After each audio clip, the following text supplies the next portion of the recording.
जो टेक्निकल हमको व्यवस्थित करने की आवश्यकता पड़ी, इसी कारण हम उसको एओपी के अंतर्गत लाए। एओपी लाए तो फिर उसका पैन नंबर जनरेट हुआ। पैन नंबर हम क्यों लाए कि अपना अकाउंट हम लोग स्वतंत्र रूप से खोले, उसको राष्ट्रीय अकाउंट्स के साथ उसका कोई संबंध ना रहे, और उसको जो अकाउंट्स हम लोग अपना खाता खोले उसका अकाउंट्स का भी ऑडिट भी ठीक से हो, क्योंकि ट्रांसपेरेंसी हर एक सदस्य तक पहुँचे, तब आपके ऊपर पूरा भरोसा करके आपके काम को आगे बढ़ाने की वो शक्ति प्रदान करेगा। कोई भी व्यक्ति किसी कार्य के लिए अगर 10 रुपया देता है कि 100 रुपया, 1000 रुपया, 1 लाख, 2 लाख, 50 लाख रुपये देता है, तो उसके पास तुरंत, मैं देखा हूँ एक बहुत सारे ग्रुप में मैं हूँ, एक शाखा में क्या करते हैं कि जब रिन्यूअल संग्रह करते हैं, वो आपने रसीद में 1 नंबर का रिन्यूअल नंबर उसको कोड करके राउंड करके व्हाट्सएप ग्रुप में डाल देते हैं। उस शाखा के सदस्य अगर 60 है, 70 है, तो इस अभी तक उनका 57-58 नंबर इशू हो चुका है।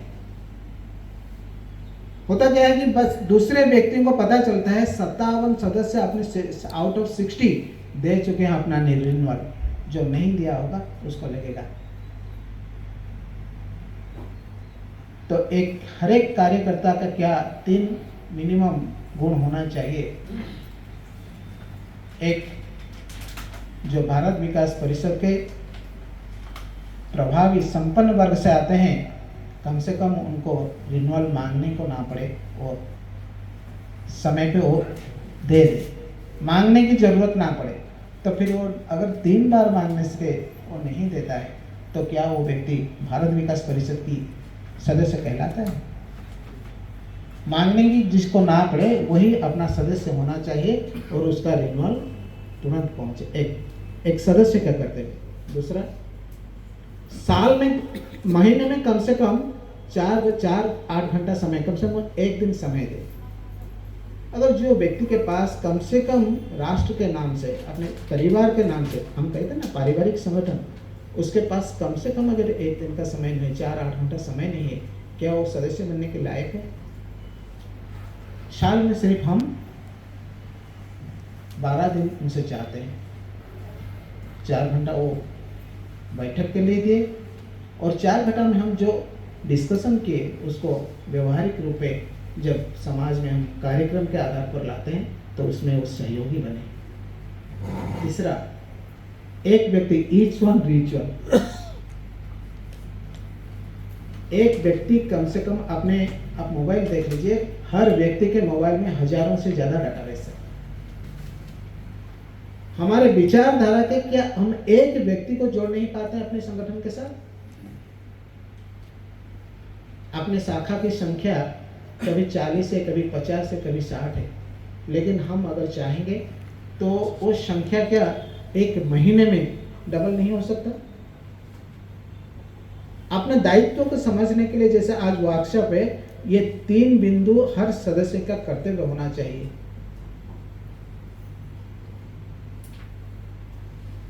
तब शाखा क्या होगा कि आदर्श शाखा होगा। हर एक व्यक्ति, मेंबर्स सदस्य हो गए तो मीटिंग्स में जैसे आएंगे, प्रोग्राम से जैसे, प्रोग्राम को भी हम जब मीटिंग्स करते हैं, मीटिंग में कम से कम 8 कार्यकारिणी सदस्य होते हैं। 40 व्यक्ति 8 में अगर बांट ले, हर एक व्यक्ति 5-5 व्यक्ति उनके साथ संपर्क करना क्या मुश्किल है? खुद को बात दे दो 4 व्यक्ति। हम कार्यकारिणी के व्यक्ति संपर्क और संवाद, सद्भावपूर्ण संवाद हो सबके साथ। अगर संवाद में सद्भाव हो कि मेरा शाखा के सारे कार्यक्रम का सूचना में उन तक पहुंचाऊं, मैं उसको बंद कर देता हूँ। नॉइज हो रहा है, नॉइज होता है प्लीज। तो हर सूचना अगर हम पहुंचाने के लिए एक व्यक्ति 4 व्यक्तियों की जिम्मेदारी लेगी, तो उसमें कोई असुविधा है? कोई असुविधा नहीं। हम 4 व्यक्तियों को सूचना दे सकते हैं, क्योंकि हम कार्यकारिणी के सदस्य हैं। हमारा कर्तव्य क्या है? कम से कम वो व्यक्ति मीटिंग में नहीं आया तो क्या हम लोग उसको पूछते हैं वैसा बात मीटिंग में क्यों नहीं आया? कोई असुविधा है? अगर इसका कोई असुविधा है, हम 8 व्यक्तियों में जो 2-4 व्यक्ति जाकर उसके असुविधा के साथ खड़े हो सकते हैं क्या? तो पारिवारिक संगठन कैसा?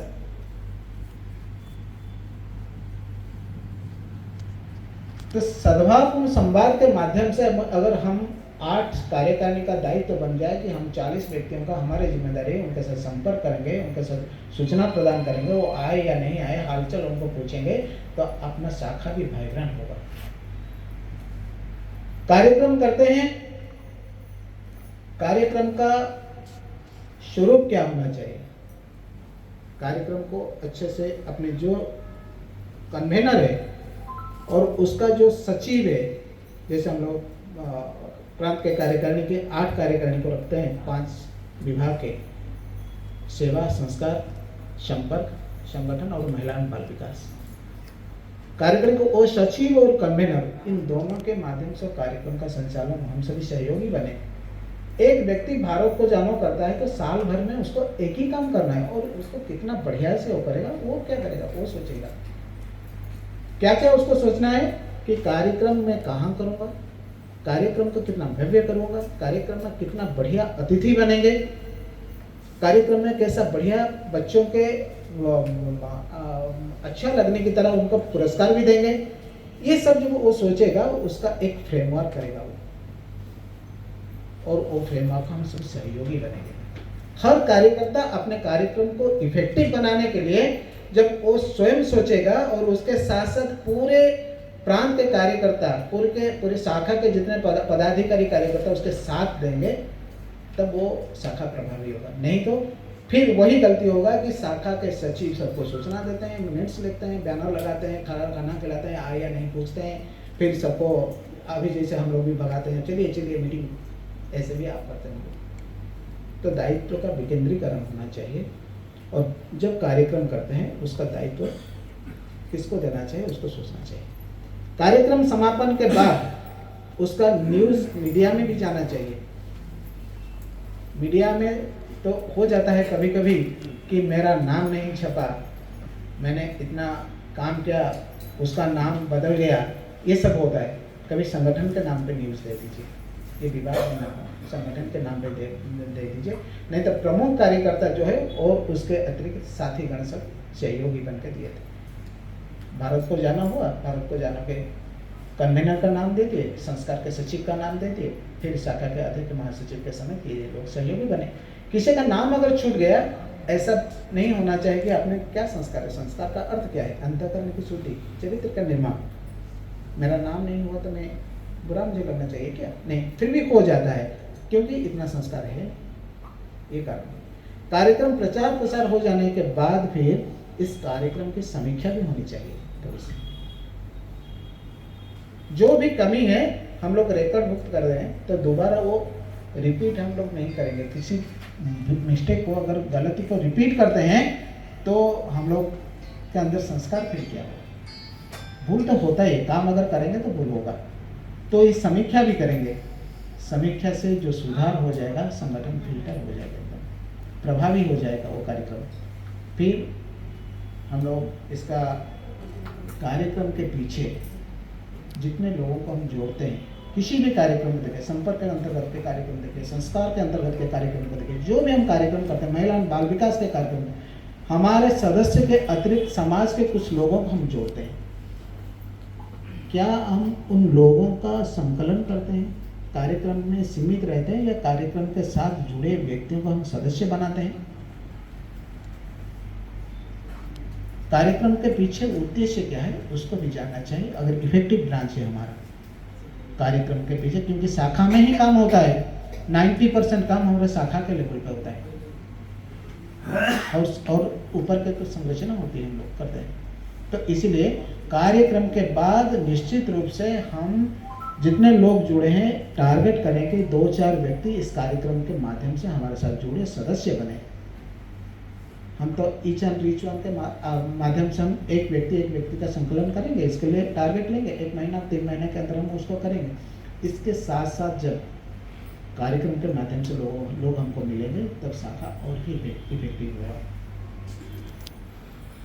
तो इसी तरह से जैसे शाखा इफेक्टिव होगा, उस तरह से प्रांत प्रांत के कार्यक्रम में प्रांत को सभी लोग निपुण हैं इस विषय में।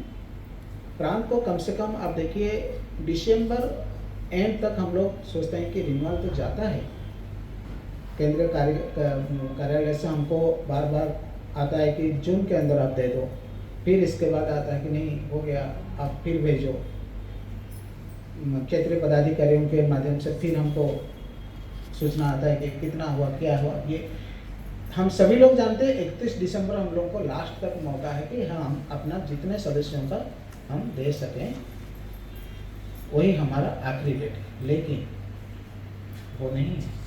अभी इस साल निर्णय लिया गया कि जून 30 के अंदर सारे के सारे शाखाओं की रिन्यूअल जाना चाहिए, लेकिन हम उसको क्या करेंगे कि 3 चरण में भाग करेंगे।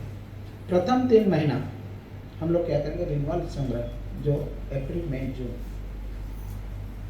रिन्यूअल संग्रह करें और जून तक उसको भेज दें। तो इसमें क्या होगा, फिर जून से हम लोगों का संस्कार अंतर्गत कार्यक्रम शाखा स्तर पर प्रांत स्तर पर शुरू हो जाता है। जुलाई अगस्त सितंबर तक वो चलता ही रहता है। और इसके साथ साथ जितने जैसे महिला एवं बाल विकास का कार्यक्रम चलता है, हम लोग अपने स्थानीय स्तर पर जो कोई काम होता है तो चलता है, जैसे विभिन्न जगह पे अपने लोकल फेस्टिवल होता है वहाँ पे भी काम करते हैं, वो सब चलता ही रहता है। लेकिन रूटीन एक्टिविटी जो है नेशनल लेवल तक, उसको हम लोग क्या करना है कि जून के बाद जुलाई अगस्त सितंबर तक उसको कंप्लीट कर लेते हैं हम प्रांत स्तर पर। फिर जुलाई अगस्त सितंबर के बाद नवंबर दिसंबर, सितंबर अक्टूबर नवंबर दिसंबर, ये 3 महीना हम लोगों के पास होता है कि हम 3 महीना राष्ट्रीय स्तर का जो कार्यक्रम है वो 3 महीना उस कार्यक्रम के लिए अपना टीम को प्रस्तुत करें। इसके साथ साथ नए सदस्यों का हम संकलन करें। ये 3 महीना नए सदस्य अगर हम संकलन करेंगे तो अपना जो टारगेट है ईच वन रीच वन, इसमें हम 3 महीने का टारगेट 15 दिन का टारगेट कर लेंगे तो कंप्लीट हो सकता है, लेकिन हम लोग मिशन लेके चले दिसंबर तक अपने शाखा के सदस्य संख्या हम इतना तक पहुंचेंगे। तो वही समय है ये 3 महीना ग्रोथ एंड एक्सपांशन के लिए।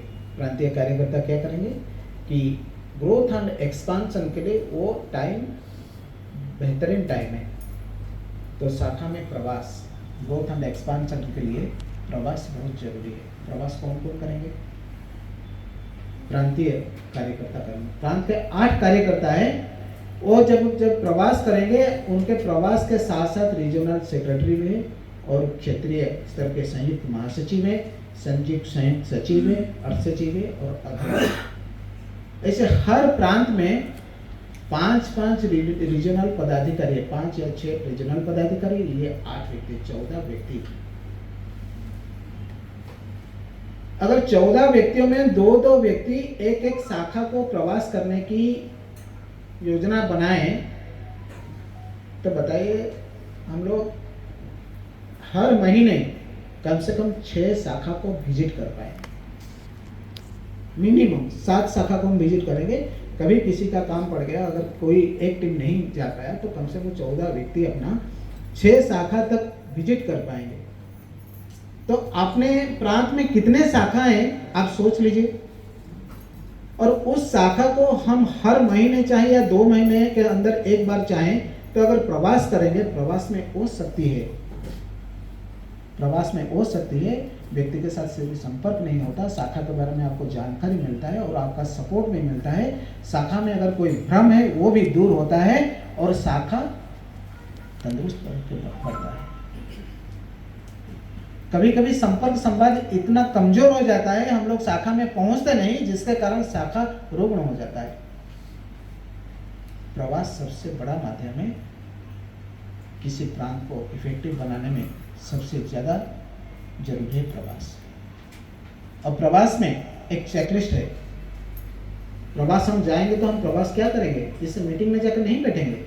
प्रवास का अर्थ होता है कम से कम जाए, उनके सुबह से शाम तक उनके पास रहे, उनके मिनट्स कैसे बनाते हैं, अगर प्रोटोकॉल, मीटिंग का प्रोटोकॉल कैसा है, फोटो भी ठीक रखें या नहीं, बाएं तरफ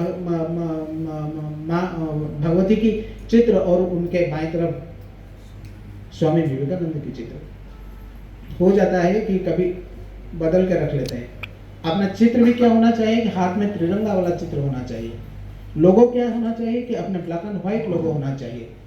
ये सारी बात जब शाखा में आप पहुंचेंगे, मीटिंग में उनके पास पहुंचेंगे, मिनट्स कैसे बनाते हैं उसको देखेंगे, उसका अकाउंट्स में जो जो डिटेल चाहिए वो उसको बनाते हैं या नहीं। कभी कभी शाखा में इतना संकोच का मनोभाव हो जाता है, अपने शाखा के बारे में बाहर के व्यक्ति को जानकारी मिल जाएगी। अपने प्रांतीय पदाधिकारियों को कभी कभी जाने भी नहीं देते। इनके सामने कोई प्रोजेक्ट के बारे में डिस्कशन किया, अपने अंदर की बात डिस्कशन नहीं करते कि हाँ हम अपने परिवार के बाद बाहर चलाएगा, वो सब नहीं है। अपने प्रांतीय पदाधिकारी जब जाएंगे तो वहाँ पे मिनट्स भी चेक करें, अपने अकाउंट्स का स्टेटमेंट भी चेक करें, वहाँ पे एओपी बना है या नहीं, अकाउंट खुला है या नहीं। अकाउंट के पदाधिकारी देखिए कभी कभी हो जाता है कि अकाउंट पदाधिकारी 4-4 साल तक बदलते नहीं। नए कार्यकर्ता तो आ जाते हैं लेकिन बदलते नहीं। ये सब प्रांतीय पदाधिकारी जब प्रवास करेंगे तब अपना प्रांत इफेक्टिव बनेगा, हर शाखा सक्रिय हो जाएगा, कोई डिफंक्ट शाखा वो भी खड़ा हो जाएगा। तो हमको ये सबको सक्रिय बनाने के लिए, शाखा को इफेक्टिव बनाने के लिए, प्रांत को इफेक्टिव बनाने के लिए प्रवास बहुत महत्वपूर्ण है। प्रवास ऐसा होना चाहिए कि क्षेत्रीय कार्यकर्ता जो भी है कम से कम एक दिन वहाँ पे रहें, कार्यकर्ता के घर में रहें। बहुत होटल आदि की व्यवस्था भी ना हो, अगर कहीं पे व्यवस्था है तो बहुत ज़्यादा खर्चा करके ऐसा व्यवस्था ना बनाएं जब प्रांत के ऊपर इसका अतिरिक्त चाप भी पड़े, ऐसा भी नहीं होना चाहिए। तो इसीलिए ये जो विषय मेरा था, मैंने कोशिश किया कि शाखा को इफेक्टिव बनाना, प्रांत को इफेक्टिव बनाना, प्रवास की योजना बनाना, जिससे अपना प्रांत समृद्ध हो, अपना शाखा समृद्ध हो, संगठन समृद्ध हो। इसको मैंने कवर करने की कोशिश किया। तो इसी शब्द